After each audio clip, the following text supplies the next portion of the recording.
এমনি করে ভয়ে ভয়ে ১ মাস ২ মাস ৩ মাস গেল। বড় রানীর নতুন ঘর পুরনো হলো, ঘরের চাল ফুটাতে হলো, চালের খড় উড়ে গেল। বানর রাজার সাথে দেখা করলে।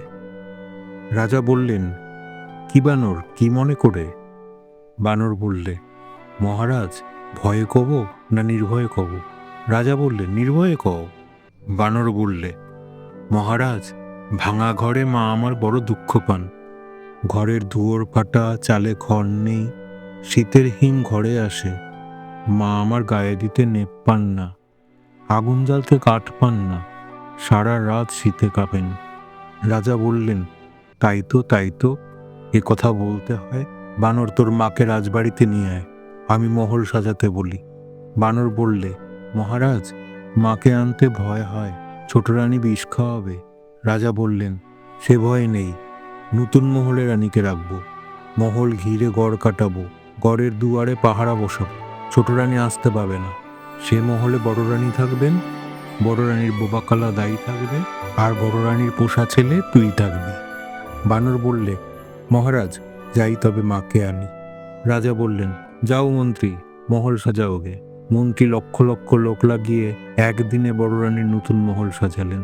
দুয়োরানী ভাঙা ঘর ছেড়ে, ছেঁড়া কাঁথা ছেড়ে, সোনার শাড়ি পরে নতুন মহলে এলেন। সোনার পালঙ্কে বসলেন, সোনার থালে ভাত খেলেন, দিন দুঃখীকে দান দিলেন। রাজ্যে জয় জয় হলো। রাগে ছোট রানীর সর্বাঙ্গ জ্বলে উঠল। ডাকিনী ব্রাহ্মণী, ছোট রানীর মনের কথা প্রাণের বন্ধু। ছোট রানী বলে পাঠালেন, মনের কথাকে আসতে বল, কথা আছে। রানী ডেকেছেন। ডাকিনী বুড়ি তাড়াতাড়ি চলে এলো।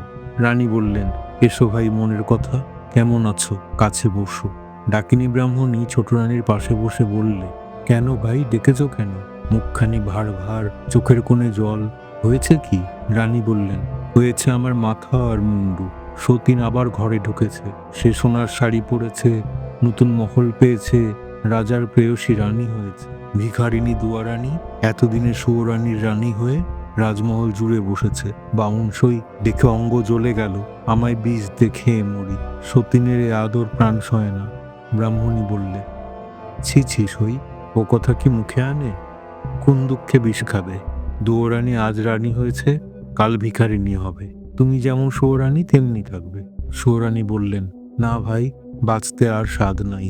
আজ বাদে কাল দুয়োরানীর ছেলে হবে, সে ছেলে রাজা হবে। লোকে বলবে, আহা, দুয়োরানী রত্নগর্ভা, রাজার মা হলো। আর দেখ না, পোড়ামুখী সুয়োরানী মহারাজার সুয়োরানী হলো, তবু রাজার কোলে দিতে ছেলে পেলে না। ছি ছি, অমন অভাগীর মুখ দেখে না, নাম করলে সারাদিন উপোস যায়। ভাই, এ গঞ্জনা প্রাণে সইবে না, তুই বিষ দে, হয় আমি খাই, নয়তো সতীনকে খাওয়াই। ব্রাহ্মণী বললে, চুপ কর রানী, কে কোন দিকে শুনতে পাবে? ভাবনা কি, চুপি চুপি বিষ এনে দেবো, দুয়োরানীকে খেতে দিও। এখন বিদায় দাও, বিষের সন্ধানে যাই। রানী বললেন, যাও ভাই, কিন্তু দেখো বিষ যেন আসল হয়, খেতে না খেতে বড় রানী ঘুরে পড়বে। ডাকিনী বললে, ভয় নেই গো, ভয় নেই, আজ বাদে কাল বড় রানীকে বিষ খাওয়াবো, জন্মের মতো মা হবার স্বাদ ঘোচাও, তুমি নির্ভয়ে থাকো। ডাকিনী বিষের সন্ধানে গেল। বনে বনে খুঁজে খুঁজে ভর সন্ধেবেলা ঝোপের আড়ালে ঘুমন্ত সাপকে মন্ত্রে বশ করে তার মুখ থেকে কালকুট বিষ এনে দিল। ছোট রানী সেই বিষে মুগের নাড়ু, ক্ষীরের ছাঁচ, মতিচুর মিঠাই গড়ালেন। একখানা থালা সাজিয়ে ডাকিনী ব্রাহ্মণীকে বললেন, ভাই, এক কাজ কর, এই বিষের নাড়ু বড় রানীকে বেঁচে আয়। ব্রাহ্মণী থালা হাতে বড় রানীর নতুন মহলে গেল। বড় রানী বললেন, আয় লো আয়, এতদিন কোথায় ছিলি? দুয়োরানী বলে কি ভুলে থাকতে হয়? ডাকিনী বললে, সে কি গো, তোমাদের খাই, তোমাদের পড়ি, তোমাদের কি ভুলতে পারি? এই দেখো, তোমার জন্য যত্ন করে মুগের নাড়ু, ক্ষীরের ছাঁচ, মতিচুর মিঠাই এনেছি। রানী দেখলেন বুড়ি ব্রাহ্মণী বড় যত্ন করে থালা সাজিয়ে সামগ্রী এনেছে। খুশি হয়ে তার দুহাতে দুমুঠো মোহর দিয়ে বিদায় করলেন। ব্রাহ্মণী হাসতে হাসতে চলে গেল। রানী ক্ষীরের ছাঁচ ভেঙে খেলেন, জীবের স্বাদ গেল। মুগের নাড়ু মুখে দিলেন, গলা কাঠ হলো। মতিচুর মিঠাই খেলেন, বুক যেন জ্বলে গেল। বানরকে ডেকে বললেন, ব্রাহ্মণী আমায় কি খাওয়ালে? গা কেমন করছে, বুঝি আর বাঁচব না। বানর বললে, চল মা, খাটে শুবি, অসুখ সারবে। রানী উঠে দাঁড়ালেন। সাপের বিষ মাথায় উঠল। রানী চোখে আধার দেখলেন, মাথা টলে গেল। সোনার প্রতিমা শানের উপর ঘুরে পড়লেন। বানর রানীর মাথা কোলে নিলে, হাত ধরে নাড়ি দেখলে, চোখের পাতা খুলে চোখ দেখলে, রানী অজ্ঞান, অসাড়। বানর সোনার প্রতিমা বড় রানীকে সোনার খাটে শুইয়ে দিয়ে ওষুধের সন্ধানে বনে ছুটে গেল। বন থেকে কে জানি কি লতাপাতা, কোন গাছের কি শিকড় এনে নতুন শিলে বেটে বড় রানীকে খাওয়াতে লাগলো। রাজবাড়িতে খবর গেল বড় রানী বিষ খেয়েছেন। রাজা উঠতে পড়তে রানীর মহলে এলেন। রাজমন্ত্রী ছুটতে ছুটতে সঙ্গে এলেন। রাজবৈদ্য মন্ত্র আওড়াতে আওড়াতে তারপর এলেন। তারপর রাজার লোক লস্কর, দাসী, বাদী যে যেখানে ছিল হাজির হলো। বানর বললে, মহারাজ, এত লোক কেন এনেছ?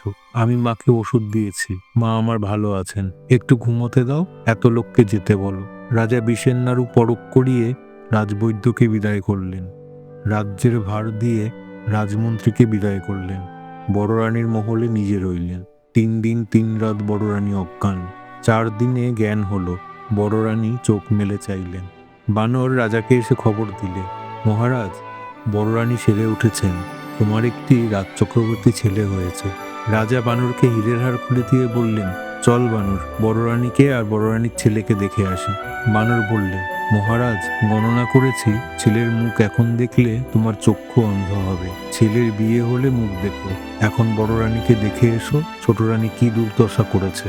রাজা দেখলেন বিষের জ্বালায় বড় রানীর সোনার অঙ্গ কালি হয়ে গেছে। রানী পাতাখানার মতো পড়ে আছেন। রানীকে আর চেনা যায় না। রাজা রাজবাড়িতে এসে ছোট রানীকে প্রহরীখানায় বন্ধ করলেন। তার ডাকিনী বুড়িকে মাথা মুড়িয়ে ঘোল ঢেলে উল্টো কাঁথায় চড়িয়ে দেশের বার করে দিলেন। তারপর হুকুম দিলেন, মন্ত্রীবর, আজ বড় শুভ দিন। এতদিন পরে রাজচক্রবর্তী ছেলে পেয়েছি। তুমি পথে পথে আলো জ্বালাও, ঘরে ঘরে বাজি পোড়াও, দিন দুঃখী লোক ডেকে রাজভাণ্ডার লুটিয়ে দাও। রাজ্যে যেন একটিও ভিখারি না থাকে।